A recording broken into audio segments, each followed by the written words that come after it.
Iyi ni radiyo BBC gahuza miryango ivugira i Londres kuri metero 19, 25, 31 na 41. Ivugira ku mirongo ya FM mu karere k'ibiyaga bigari no kuri interineti kuri bbcgahuza.com.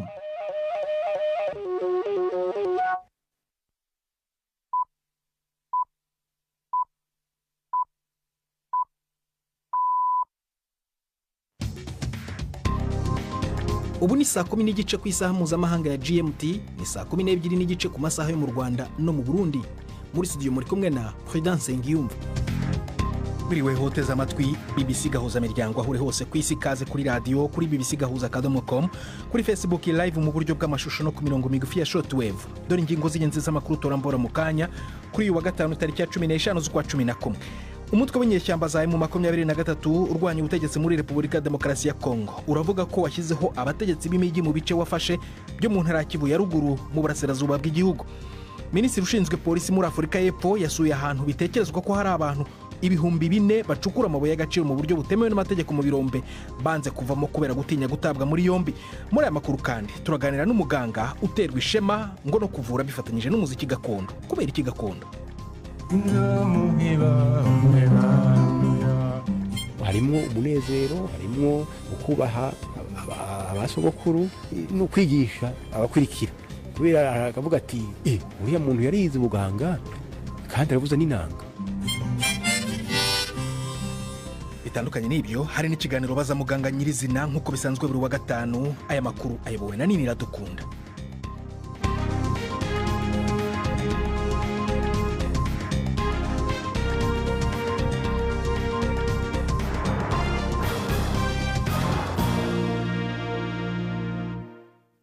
Ibi byose n'ibindi bikubiye muri aya makuru ni mu kanya nyuma y'uko Jacques Niyitegeka abanza kutugezaho ay'ingenzi avugwa ku isi.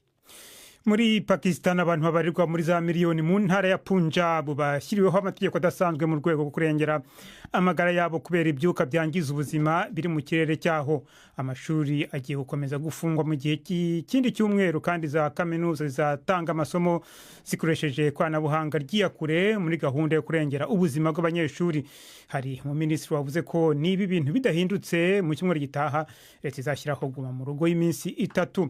Ishami rya ONU ryita ku bana UNICEF ryavuze ko na mbere y'uko ikirere gihumana birenze urugero nk'uko umwana umwe mu 9 bapfa batararenza imyaka 5 muri Pakistani aba ahitanywe n'ikirere gihumanye. Ikirere cyarushijeho kwandura mu byumweru bike bishize kandi n'umurwa mukuru w'iyo ntara Lahore magingo aya uri ku rutonde rw'imijyi ifite ikirere gihumanye kurusha iyindi ku isi. Umuyobozi mukuru w'ibiro bya Minisitiri w'Intebe wa Israel arashinjwa kugerageza guhindura ibyavuzwe n'abategetsi kuri telefone kugira ngo bigaragare nk'aho Benjamin Netanyahu atatinze kugira icyo akora kimara kumva ko Hamas yateye ku itariki ya 7 z'ukwezi kwa 10 umwaka ushize. Iperereza kuri Tachi Braverman unashinjwa kuba yaratwaye inyandiko zikubiyemo amabanga ya leta ryatangijwe nyuma yaho umwe mu basirikare bo hejuru amuciye inyuma agatangaza ibyo yakoze. Bivuga ko yagerageje guhindura ibyavugiwe kuri telefone bijyanye n'impuruza ya mbere y'icyo gitero yatanzwe saa 12:40 za mu gitondo maze we akayigiza inyuma ho iminota 11. Igitero cya Hamas cyo mu kwezi kwa 10 k'umwaka ushize cyahitanye abantu hafi 200 mu majyepfo ya Israel gifatwa nko kunanirwa gukomeye cyane kw'inzego zishinzwe umutekano mu mateka ya Israel. Perezida w'Ubushinwa Xi Jinping yavuze ko igihugu cye gikeneye izindi ngamba zo kuringaniza imbyaro kugira ngo hahoreho umubare ukwiriye w'abaturage. Yavuze ko iki kibazo cy'imbyaro gifite aho gihuriye n'umutekano n'iterambere ry'Ubushinwa mu gihe kiri imbere. Ni inkuru ya Michael Bristow mugezwaho na Yvette Kabatesi. Hashize imyaka 10 Beijing ikwiyeho politike yo kubyara umwana umwe. Ubu imiryango ishobora kubyara abana 3, ariko izo mpinduka zagize umusaruro muke. Akaba ariyo mpamvu Xi Jinping yabihagurukiye. Mu nyandiko yasohoye mu kinyamakuru gikomeye yatangaje ko izamuka n'idindira ry'ibihugu by'ibihangange ryagiye riterwa n'abaturage babyo. Yavuze ko abantu bagomba gushishikarizwa gushinga urugo no kubyara abana, ndetse ababyeyi bakajya bongererwa inkunga y'amafaranga. Birashoboka ko yakomozaga ku mujyi uri mu ntara ya Shanxi, aho muri iki cyumweru watangije gahunda yo kuzajya uha agashimwe k'amadolari 200 y'abanyamerika abakoze ubukwe, ariko mu gihe umugore ari munsi y'imyaka 35. Minisitiri ushinzwe ipolisi muri Afrika y'Epfo Senzo Muchunu yasuye ikirombe bivuga ko kirimo abacukuzi b'amabuye y'agaciro bagera ku bihumbi 4 bakora mu buryo bunyuranyije n'amategeko bakomeje kwanga kugisohokamo kubera gutinya gutabwa muri yombi. Ubutegetsi bubafata nk'inkozi z'ikibi kandi bwabafungiye amazi kugira ngo basohoke ku ngufu. Bamwe bivuga ko baturuka mu bihugu by'ibituranyi nka Mozambique. Muri kuno kwezi abacukuzi b'amabuye y'agaciro 1000 bavanywe kuri icyo kirombe kiri Stilfontein maze bajyanwa gufungwa. Abakirimo imbere bahamazeho ibyumweru byinshi. Hari ubwoba ko ubuzima bwabo bushobora kuba burimo kurushaho kumera nabi. Abategetsi muri Libani baravuga ko abakozi batabara bari mu kaga batari munsi ya 12 baguye mu gitero cya gabwe mu majyaruguru y'uburasirazuba bw'icyo gihugu mu ijoro ryakeye. Iki gitero ku mujyi wa Baalbek cyagabwe ku nyubako y'urwego rushinzwe umutekano w'abanyagihugu. Ni inkuru ya Hugo Bachega mugizwe na Jean-Claude Mwambutsa. Iki nicyo gitero giheruka cya Isiraheli gihamije abakora mu rwego rw'ubutabazi. Urwego rw'ubutabazi rwa gisivile rushamikiye kuri guverinoma ariko ngo nta huriro rufitanye na Hezbollah. Minisiteri y'ubuzima ya Libani yagiranije iki gitero nk'igikorwa cya kinyamaswa. Igisirikare cya Isiraheli ntikiragira icyo kibivugaho. Abategetsi ba Libani baravuga ko nibura abatabazi 190 ndetse n'abakozi bo kwa muganga ngo baba bamaze kugwa mu bitero by'indege bya Isiraheli kuvaho intambara itangiriye mu byumweru 8 bishize. Hashize iminsi Isiraheli ikajije ibitero byo mu kirere hirya no hino muri Libani. Ibi bikaba birimo ibyibasira uduce dutandukanye tw'umurwa mukuru Beirut. Kuri ubu amahanga yo akomeje gusaba ko habaho gahenge. Muri Espanye umukuru w'akarere ka Valencia akomeje kwima amatwi habamwotsa igitutu ngo yegure kubera ukuntu yitwaye igihe habaga imyuzure nsimusiga mu kwezi gushize. Ageza ku ijambo ku nteko nshinga amategeko y'ako karere igihe hanze yayo hakorwaga imyigaragambyo. Carlos Mazone yavuze ko hadashobora kwirengagiza inshingano ze iyo ibintu byageze nabi. Ariko yashimangiye ko hari amakuru atabonye aturutse mu nzego za leta mu rwego rw'igihugu. Uguterana amagambo rero kurakomeje mu banyapolitiki hagati y'ubuyobozi bw'akarere na leta y'i Madrid yobowe n'ishyaka ry'abasosiyaliste ku bijyanye n'ugomba kubazwa impamvu igihugu kitari cyiteguye neza mu guhangana n'ako kaga. Bwana Mazone yanenzwe cyane kuba byaramutwaye amasaha menshi kugira ngo aburire abaturage ko ubuzima bwabo bwari mu kaga. Urakoze Jacques Niyitegeka akora amakuru ya BBC.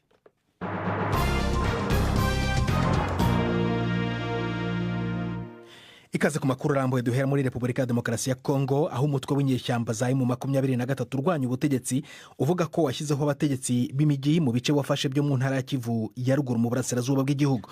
M23 ivuga ko yabashyizeho ngo mu rwego rwo gutuma nkuko babisobanura hakomeza gutangwa serivisi rusange ku bayoborwa bo mu turere twabohowe n'uwo mutwe. Ibi bibaye mu gihe mu mpera z'icyumweru gishize Leta Zunze Ubumwe za Amerika yavuze ko ihangayikishijwe bikomeye no kurenga ku masezerano y'agahenge guhera ku itariki ya 20 z'ukwezi kwa 10 na M23 iregwa gushyigikirwa n'u Rwanda ndetse yafatiwe n'ibihano na Amerika ndetse na Loni. Inkuru yo ku rubuga rwa BBC muragizwaho na Florentine Kwizera. Mu itangazo yarayisohoye ryashyizwe ku mukono n'umukuru wayo wa politike Bertrand Bisimwa, M23 ivuga yuko ubuyobozi bukuru bwa gisirikare bwasanze bikenewe kandi vyihutirwa gushiraho abo bategetsi b'imiji na za centre. Abashizwe mu myanya barimo nka Rodrigue Busimba yagizwe icegera c'umukuru w'umuji wa Bunagana na Bienfait Rukera yagizwe icegera c'umukuru w'umuji wa Kiwanja. Oscar Ndizihiwe nawe yashinzwe gukemura amatati muri uwo muji. Nayo Jose Zahabu yagizwe icegera c'umukuru w'umuji wa Rubare. Niwe mugore umwe rudende mu bategetsi 17 bashizwe mu myanya mu bice birimo na centre za Kibirizi, Nyanzare na Mweso. Mu kwezi kwa mbere uyu mwaka umugwi M23 wari washizeho abategeka akarere ka Rucuru hamwe n'abakuriye Bunagana, Kiwanja na Rubare muri Rucuru. Kuva intambara hagati y'ingabo za leta ya Repubulika ya Demokarasi ya Kongo na M23 zongeye kubura mu mpera z'umwaka wa 2021, ubu uwo mugwi ugenzura ibice binini byo mu ntara ya Kivu ya ruguru mu karere ka Rucuru n'akarere ka Masisi hamwe rero n'ibice bimwe bimwe byo mu karere ka Walikale. Ishirahamwe mpuzamakungu ONU rivuga yuko abanyagihugu hafi miliyoni 7,300 bataye ivyabo bagahungira ahandi imbere muri Kongo mu myaka myinshi ishize yaranzwe n'umutekano muke. Abo bakaba bigandemwo abo mu burasirazuba bw'ico gihugu.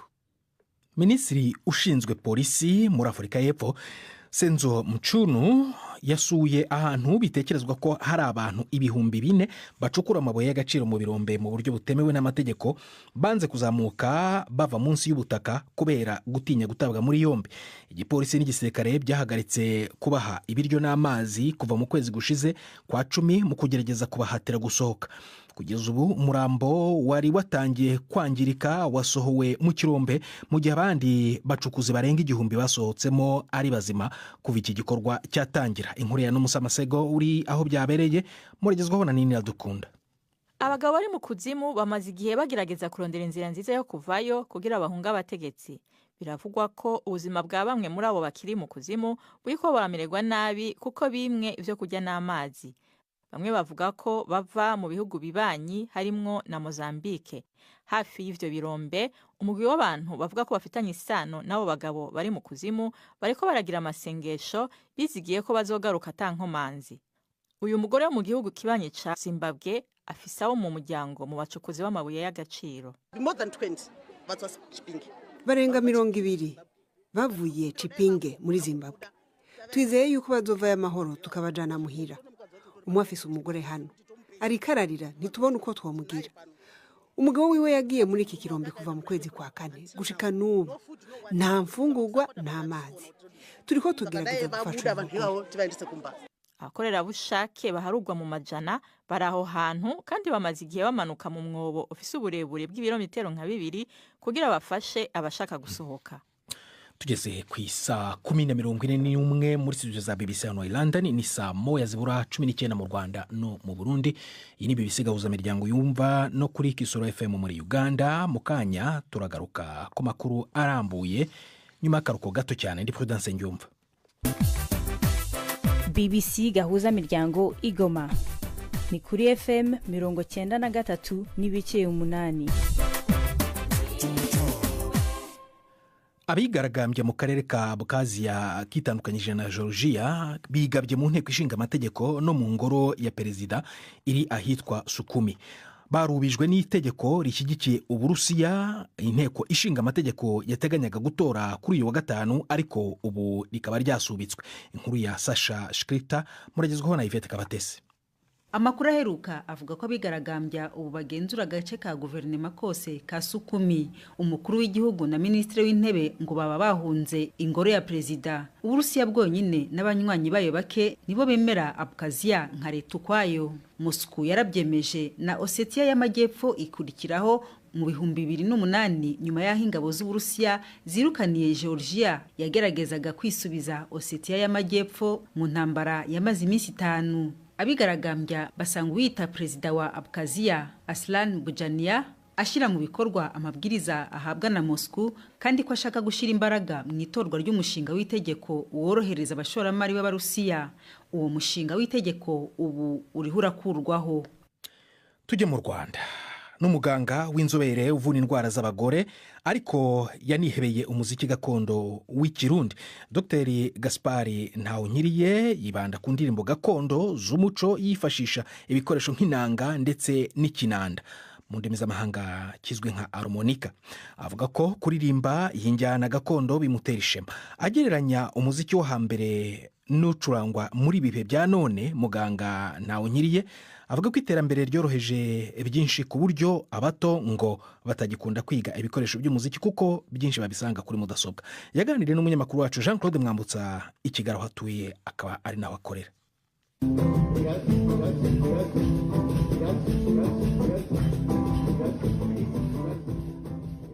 Imwe mu ndirimbo gakondo za muganga Gaspari Ntawunkiriye ubwo yataramiraga itsinda ry'abantu biganje b'abarundi mu ntangiriro z'uku kwezi.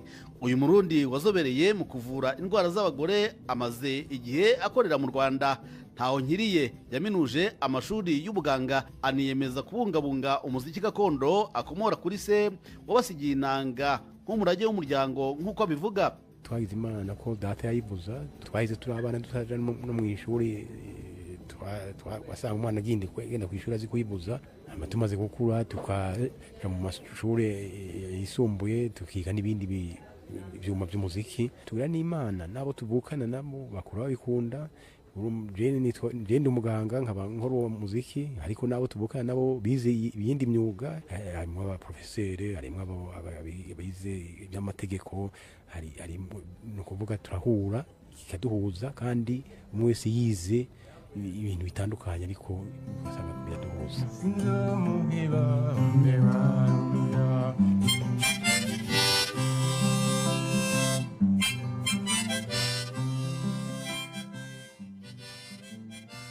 Namubajije impamvu ari ngombwa gucuranga umuziki gakondo kandi hari abasanga utakigezweho muri iki gihe. Umuntu ntagizwe n'ibyo yize mu ishuri gusa, haragizwe n'iragi ry'ababyeyi biwe. Iyo ragi rigizwe n'ibintu byinshi. Muri ibyo bintu byinshi harimo ibyo bita culture.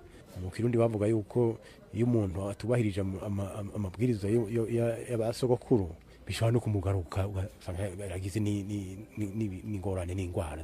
Harimo umunezero, harimo ukubaha abasogokuru, hakaba no kwigisha abakurikira. Kubera akavuga ati uriya muntu yarize ubuganga kandi aravuza n'inanga. Umwana ashaka kuvuga ati bishoboka yuko iriya nanga nayo yari nikivuze mu kubyosha umuziki, ariko be n'ugufatanya abo basokuru bakera n'abuzukuru batwomokako. Ahuza ate akazi k'ubuganga kamutwara umwanya utareba amasaha n'uyu muziki? Dr Gaspari avuga ko nta kiranira ufite ubushake kandi anakora icyo akunda. Hari abaganga bashaka gukora na siporo zikomeye, mumaze kubona nk'abaganga babaye nk'abaprofesiyoneri bakina siporo, hari n'ibindi myuga yose birabaho, kandi ntawo kwibesha avuga ngo nina nkunda nk'umuziki aza kumbuza gukora, kandi oya, ahubwo biranakudubura tukabura imibiri. Kandi umuntu ntagizwe n'umubiri gusa, umuntu agizwe n'ibindi bituma yumva ko merewe neza, kandi muri ibyo umuziki urimo, kandi no kwa muganga nabyo birakoreshwa, birashobora gufasha.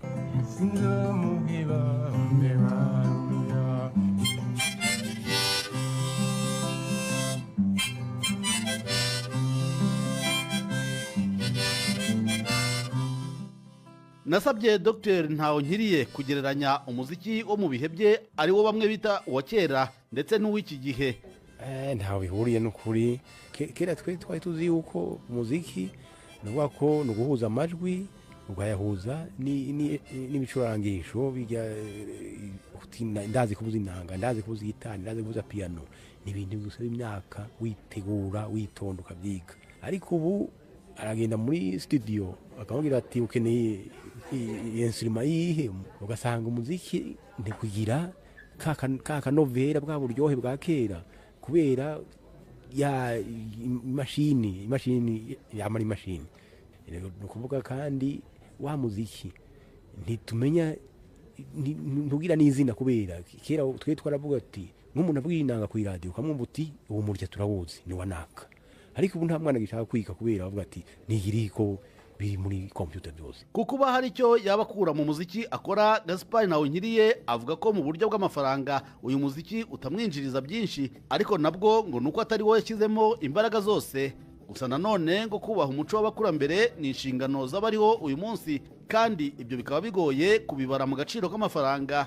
Jean Claude Mwambutsa, BBC Gahuzamiryango i Kigali.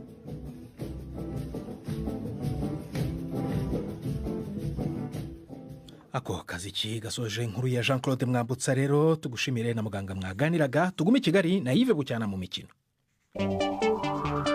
Imikino kuri BBC Gahuzamiryango. Umugoroba mwiza mwese abateze amatwi BBC. Amakuru y'imikino aribanda ku mikino yo guhatanira itike y'igikombe cy'Afurika cy'ibihugu. Ikipe y'u Rwanda Amavubi yarayitsinzwe na Libya 1-0 ku kibuga cy'Amahoro i Remera. Wari umukino u Rwanda rwari rwizeye gutsinda kugira ngo rwiyongerere amahirwe yo kubona itike, ariko byose byarangijwe n'igitego cyatsinzwe na Fard Sarr Mohamed ku munota wa 84.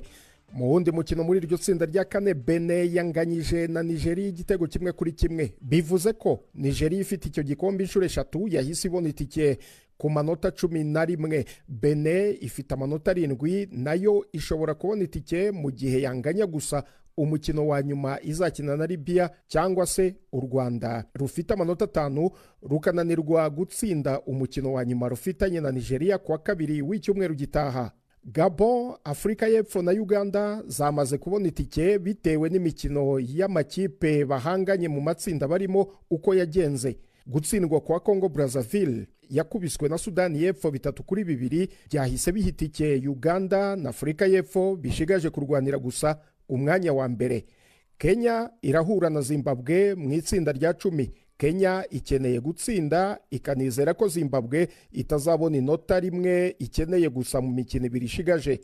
Ikipe ishobora gusigara mu makipe yahoze ari ibihangange muri Afurika ni Ghana Black Star, ifite ibikombe 4 bya Afurika, yamanutse muri Angola isabwa gutsinda uyu mukino ngo ive ku mwanya wa nyuma n'amanota 2 ijye ku mwanya wa 3 inyuma ya Sudani yo ejo yakubiswe n'imvura y'ibitego 4-0 na Niger.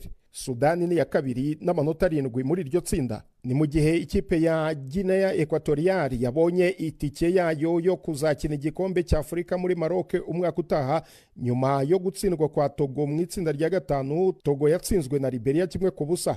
Togo yo yaherukaga mu mikino ya nyuma y'igikombe cya Afurika muri Gabon 2017. Ibihugu bimaze kubona itike birimo nyine Guinea Equatorial, Algeria, Angola, Burkina Faso, Cameroon, Repubulika ya Demokarasi ya Congo, Misiri, Uganda, Gabon, Afurika y'Epfo, Senegal yarayitsinze Burkina Faso 1-0 na Tunisia ejo yatsinze Madagascar 3-2.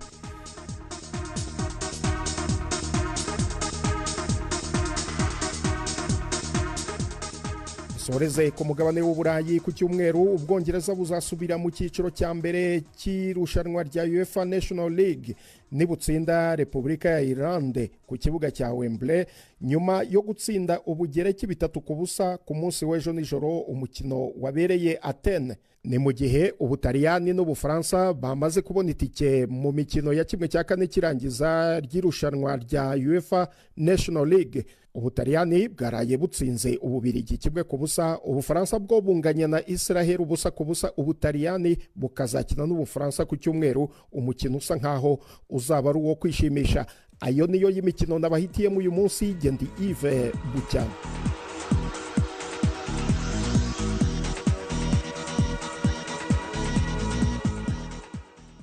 Urakoze Yves, turacyari Kigali ariko noneho ijambo ndihe Yvette Kabatesi muri baza muganga.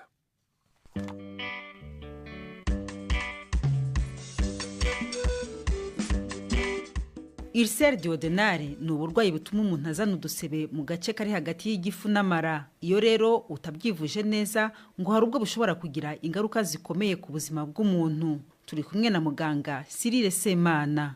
Ulcère duodenale ni ubwoko bw'ibisebe bukunda gufata mu gice bita duodenum. Duodenum ni igice cy'ubura butoya cyegereye igifu, ariko ibyo bisebe bikunda no gufata mu gifu. Niyo mpamvu tuvugana rimwe na rimwe ulcère gastro-duodenale, bivuga ngo ulcère y'igifu n'intuza n'ubura butoya. Ariko akenshi ulcère ifata cyane cyane ubura 5%, 25% iyo ulcère ifata igifu. Hama utwo dusebese tuba tumeze gute, duterwa n'iki kugira ngo tuze aho hantu? Ikibitera mu gifu habamo nk'amatembabuzi agizwe n'ibyo bita acide chlorhydrique. Iyi acide muri rusange nta kitwara kubera ko hari turemangingo dushinzwe kurinda acide ko yakwangiza umubiri. Iyi acide rero hari igihe rimwe na rimwe iba nyinshi ikaza kwangiza igifu. Hari ubwoko bwa mikorobe cyane cyane bukunda gutuma habihindagurika ry'aho hantu mu gifu. Iyi acide ikaba nyinshi bita Helicobacter pylori, ikatera twa dusebe twavuga bita ulcère. Ariko hari izindi mpamvu kera abantu bajyaga bavuga ko arizo zigaragara ko byazigaragara ko imikorobe ariyo ibitera. Hari nk'ibyo bita stress, imihangayiko, hari gituma acide iba nyinshi. Ikindi twavuga ni ubwoko bumwe na bumwe bw'imiti abantu bafata bita anti-inflammatoire non steroidien cyangwa amakortikoide. Hari n'izindi mpamvu nko kunywa itabi, hari ni wenda kunywa inzoga, nabyo bishobora gutuma ya acide iba nyinshi. muri rusange numva ari nk'ibyo ngibyo twavuga. Rero ibimenyetso navuga ngo by'indwara ni ibihe? Ibimenyetso umurwayi agira ububabare ahantu bita mu kameme, bamwe bita mu gabuzi, hejuru gato munsi y'imbavu ariko hegera igifu, agira ububabare busa naho ari nk'ikintu gifasha umuntu cyangwa se akumva asa naho hamutwika. Ubwo bubabare iyo umuntu ariye buragabanuka, ariko yasonza bukiyongera. Mbese umurwayi yashobora kuza kubwira ko inzara imurya. Hari n'abagira ibyo bita ibirongurira, hari n'abagira ibyo bita gutsepfura cyangwa se gutura imibi, hari n'abaza rimwe na rimwe arimo anaruka. Ibyo bintu byose rero iyo bije kwa muganga hari ibizamini dufata kugira ngo tumenye niba ya mikorobe irimo, kugira ngo dutange imiti yica ya mikorobe. Noneho ingaruka z'iki kibazo mu gihe umuntu yazanye tudusebe ni izihe? Iyo utivuje, ingaruka ya mbere twavuze ko hantu mu gifu habamo ibisebe. Bya bisebe iyo bikomeje gusa naho bicukura bijya ndani imbere, hari igihe bihinguka inyuma, byahinduka inyuma ugasanga noneho bisa naho bipfumuye igifu. Aba ari ikibazo gikomeye cyane. Urumva cyane cyane nk'iyo umuntu yariye bya biryo biri mu gifu imbere bisa naho bitobokera inyuma bikajya mu nda yose, bitera icyo bita peritonite, akazana infection y'inda yose, ku buryo umuntu atabazwe yapfa, kuko iki gihe bagomba kubaga umurwayi byihutirwa. Indi ngaruka ishobora kuza nuko rimwe na rimwe twadusebe, hari igihe tuba twegere nk'ahantu hari umutsi ujyana amaraso. Iyo uwo mutsi ugeze mu cya gisebe, hari igihe uwo mutsi usa naho uturika, none umuntu akava amaraso. Ni ingaruka mbi ku buryo umuntu atakaza amaraso, waba utamutabaye vuba akaba yapfa. Indi ngaruka mu gifu cyangwa se mu mara, hantu hagiye haza ibisebe, hari igihe umubiri ushaka gusa naho hasana. Iyo hasannye rimwe na rimwe hari igihe hasa n'ahafatana, babyita stenoze. Nabyita mbese nk'umuyoboro ibiryo byacagamo hari igihe ugabanuka mu byima, none ibyo ntibice neza hantu. Icyo gihe umuntu agira ibibazo byo kuruka, cyangwa se akaruka nk'ibiryo yariye ejo akabikwa umunsi ukurikiyeho. Indi ngaruka nayo ikunda kugaragara ku bantu rimwe na rimwe ni za kanseri. Iya mikorobe bita Helicobacter pylori, ahantu yagiye yangiza, hari igihe umubiri ushaka kuhasana, noneho ukahasana usa naho byaro turemangingo two kuhasana twinshi dukura mu buryo mbese bw'akavuyo. Icyo gihe hari igihe bibyara amakanseri y'igifu cyangwa se y'ubwobura. Izo nazo ni ingaruka zikunda kugaragara. Niba numvise rero ni indwara ikomeye muga, iravurwa? Iyo ndwara iravurwa rwose. Ikibazo ni uko akenshi abantu bafite Helicobacter pylori ntabwo babimenya rimwe, kuko iyo ndwara akenshi ntabwo iryana, ariko ibimenyetso byaje ukayivuza irakira. Hari imiti batanga bise bikagenda, ariko iyo haje za complication cyangwa za ngaruka twavugaga, guzivura bitewe n'ingaruka yariyo. Hari uburyo bajyaga bafasha wenda bakanabaga, ariko akenshi ubu ngubu byagaragaye ko iyo uvuye gutyo ukamuha imiti n'aya maraso ashobora kugenda umuntu agakira. Ariko hari uburyo hari biba ngombwa ko umuganga abaga. Ubundi buryo twavuze amakanseri nabyo, hari uburyo bunyuranye bwo kuvura amakanseri, ibyo nabyo biterwa na muganga uko yabibonye. Umuntu yasoreza habaza inama kuri bijyanye n'utu dusebe tuza hagati y'igifu n'intuza n'amara. Ni ukwisuzumisha mu gihe wumva ubabara mu nda. Indi nama, kwirinda ibintu bitera za acide kuba nyinshi mu gifu, ziriya nzoga, amatabi cyangwa se iriya miti, mu gihe wumva igifu cyawe gisa naho kitameze neza. Izo nizo nama twatanga. Muganga Cyrille Semana watubwiraga ku burwayi bw'udusebe tuza hagati y'igifu n'amara. Ni naha rero dusoreje, muramuke neza. Urakoze, uramukiyeho nawe Yvette na muganga mwaganiraga. Ni namwe mudusoreje ibiganiro byacu byo kuri uyu wa gatanu. Gusa nakubwira ko ejo ku wa gatandatu ari ikiganiro Imvo n'Imvano, aho tuzabagezaho ibitekerezo byanyu ku kiganiro mwumvise mu cyumweru gishize ku matora aheruka kuba ya Repubulika ya Perezida wa Leta Zunze Ubumwe za Amerika. Mukazagikurikira rero ejo ku saa moya ku masaha yo mu Rwanda no mu Burundi. Hanyuma ku cyumweru ni ibice bibiri by'urunana mwumvise muri iki cyumweru. Ibi biganiro byo kuri uyu wa gatanu byari biyobowe na Nini Iradukunda, agenda Prudence Ngyumva, wakoze guhitamo BBC Gahuza Miryango kuri uyu wa gatanu ndetse no muri iki cyumweru. Uraharyana, weekend nziza.